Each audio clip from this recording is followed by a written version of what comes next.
So my philosophy of relationships overall is I feel like you could and maybe even you should be a shark at work, like overall in business, especially when it comes to big money. But it just doesn't work in personal relationships. Personal relationships require a level of authenticity that professional relationships should never have. That's why you literally cannot be a shark. And I know that it might sound obvious, but it literally is so hard to find in practice these days that I really want to talk about it. Hi everyone, my name is Violetta, and today I want to talk more about relationships and like having a community and what it truly means, because it means a lot to me. This is part of my education, maybe part of my culture. This is just part of who I am as a person. And I know that a lot of people crave connection, but literally don't understand what it requires. So let's talk about it. So to me, and that might sound big without the context and controversial, but if you're the kind of person who only reaches out to people for drinks and occasional hangs out together, you are not a good friend, or you are not a good close friend. Like for secondary type B friend, type C friend, that's all right. But if you type A, you're just not a good friend at this point. So there are 7 key factors of friendships that I wrote down that I'm gonna read to you that I think are important, and that's what makes friendship a friendship. First thing is a presence, meaning simply a time spent together, hanging out with somebody, being with somebody, you wanting to spend this time together with this person, because if that's not the case, what the hell are we even doing here? Reaching out, and I'm talking on both sides. If they reach out to you, but even if you say yes, you never message them again, you never offer them to see each other again, that doesn't make sense. Works both for the other person. If you always reach out to them, but they kind of not very responsive, that's just not a good close friendship. On to the next thing. Third one is authenticity, meaning that you are your genuine self. I feel like when we are teenagers, we're trying to figure out who we are and understand.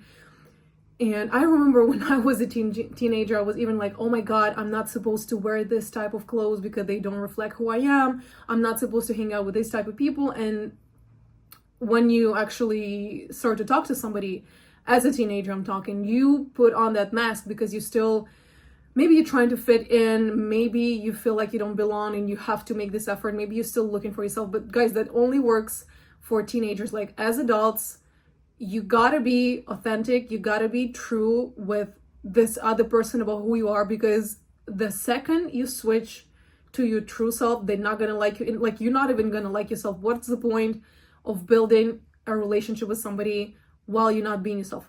Unless maybe you're a narcissist, but like that's a whole different conversation. I don't want to talk about it today. Fourth one is acceptance, and I'm talking you accept your friends with all the flaws. It doesn't mean that you would allow them to disrespect you. That's not the point. It means that you're still okay with the flaws, and that these flaws to you can be easily accepted, and you could be friends with them for a very long time. Next one in line is alignment of values, and I'm talking morality, I'm talking generosity, because that's a big one. Like if you're a generous person naturally and you like to offer drinks and you like to buy people gifts and they are just not the same way, not gonna work out. Even political beliefs matter to me, might be different to you, but honestly, like come on, it's 2025. I feel like it's such an important thing. It just cannot be ignored, especially with everything going on in the world. A lot of people say that, yeah, I lost my friends because maybe they supported this or this person or movement, and it just goes against my values. So still very important. Vulnerability, and I'm talking emotional, I'm talking something happens to you, it makes you feel some type of way, you don't really want to share it with the rest of the world, but with this friend, you're okay. You're okay to show it, and very obviously, you know that you can trust them, which actually I should add an additional point is trust, very obviously, mutual trust. If you know that you can be yourself, if you know that you can tell them your darkest secret and they're not gonna go tell somebody else and they're gonna be able to help you process information, like trust and loyalty, also very important. And the last one, and the one we're gonna be talking about, is the effort. And what does an effort mean in like building relationships, building a community? What does the effort stand for? And it's just as easy as that. It is actually a lot of sacrifice. Now, careful, hold on. I'm not talking you should sacrifice everything for them. We will talk about that some other day, because it did happen to me to have these types of relationships and it just never works out. You should still have boundaries with people, very obviously, but you should understand the simple fact that if you want to have somebody in your life consistently for a very long time, share a mutual connection, you need to help each other, and helping each other requires time and effort. Some of the examples of everyday effort and sacrifice that you could have. I'm talking, your friend is moving apartments, you're there to help them. They need a ride from the airport, you there to help them. They're not feeling good, they need somebody to talk to, but maybe you kind of don't want to, you still let them come over, you sit down and talk. Now, careful too, I'm not talking, you should always be doing that. There will be a lot of moments in your friend's life, in your community life, you're not going to be present because you also need to build your own life. You also need to hang out with other friends. You also have a family, many factors, but I'm still talking, you are in their life and they are in your life consistently. And consistently, my God, I love that word, because it just, consistency is what helps you build a very solid ground for pretty much anything that you're doing in life, relationships included. So basically, I'd say that if you want a very happy, a long-lasting relationship, a community, group of friends, this is the formula. Everything that I just said previously, this is the ideal formula. We're not looking for perfection, but like give and take, that's what it should be. And these days, I see a lot of people get so lazy with their relationships. Maybe they're also lazy with their own life, and maybe they don't love themselves enough. But once again, that's a different conversation. But people find so many excuses these days. People are so surface level. And once again, I'm always thinking about my mom and the amount of effort and time and love that she dedicates to her friends, and they give her the same back. Not always 50-50, but still there, still trying. They have been friends for life. They raised kids together. They are my moms and dads too. And also, oh my God, I don't know, maybe that's disrespectful, but to the people who have kids and then they never have the time, I'm not talking toddlers, I'm talking later, and they never have the time because I have a kid.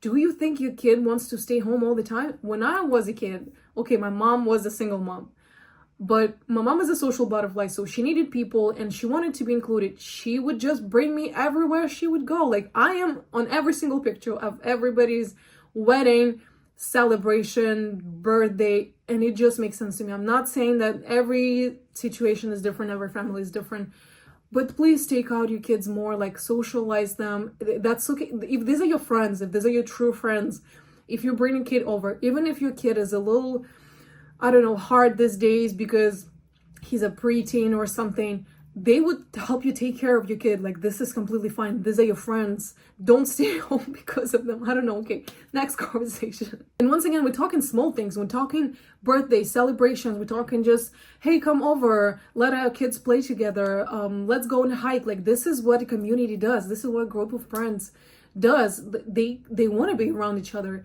I don't know. People these days are maybe they are too anxious. Once again, maybe like there's a lot of social anxiety going on, but you gotta make an effort at one point, because I hear a lot of people saying like, yeah, like I'm feel lonely. Oh my God, an example, I have a friend, I'm supposed to see her next weekend, I hope I do. And I really like that girl. We've known each other for years. I would say we would never were super close, meaning that not seeing each other often, not seeing each other consistently, but still I like that person. I know I can trust her. I know I can count on her if I ever needed her. She never reaches out. We live in the same city. And last time we saw each other was 2 years ago. It doesn't make sense to me. I would like to see her more often, but I don't not want to be the one to always initiate, to always make the effort, like going back to effort. I don't want to do that because I have some self-respect. I want to be invited over too. I want you to message me first. That's actually something that I want to tell her next week. I'm sure she would understand. Maybe also she doesn't want to. I get it, but I know that she's been feeling very lonely recently and trying to reach out to our group of friends. Because these are the girls that I met, oh my god, more than 10 years ago, oh my god, 12 I think, in China. We all went for an internship, and they all live in different countries, so we don't get to see each other, but we still message all the time. We still love each other. Like, you could message me, and we could hang out together instead of you just being lonely on your side and me maybe sometimes feeling lonely too. I don't get it. Like, a lot of people seem lonely and isolated, but when you actually want to see them, like, very often it doesn't go further than, oh, let's go to a party together, or let's go grab a drink. And I think you got my point. Like, this is not nearly enough to build a community, to have strong relationships with these people. I'd say that it's great to have family. And I would also say that, like, these days I understand more and more why people have kids just because they feel lonely. I think that's a very selfish reason. I'm not saying I agree, but I still, like, I get it. But at the same time, having kids and husbands and wives is still not enough. You gotta have a life of your own, but you know what that life requires? It requires an effort. It requires a sacrifice. It requires doing something for people. If they ask you for help, you show up. They show up. It requires showing up consistently. I understand that everybody got a different life and different opinions, but, like, I just wanted to express it because I know that I'm not the only one feeling it, and I don't see enough people expressing it, and it's an important conversation. I know that I often feel lonely. I do have good friends, but I'd like to have maybe just a little more, maybe 1 or 2 people, because that would feel great. That would make me feel more connected to life, I'd say, overall. And honestly, never underestimate the importance of community, because a lot of people are very self-focused, and it's okay to be so, like, in different periods of your life. I am so too at the moment.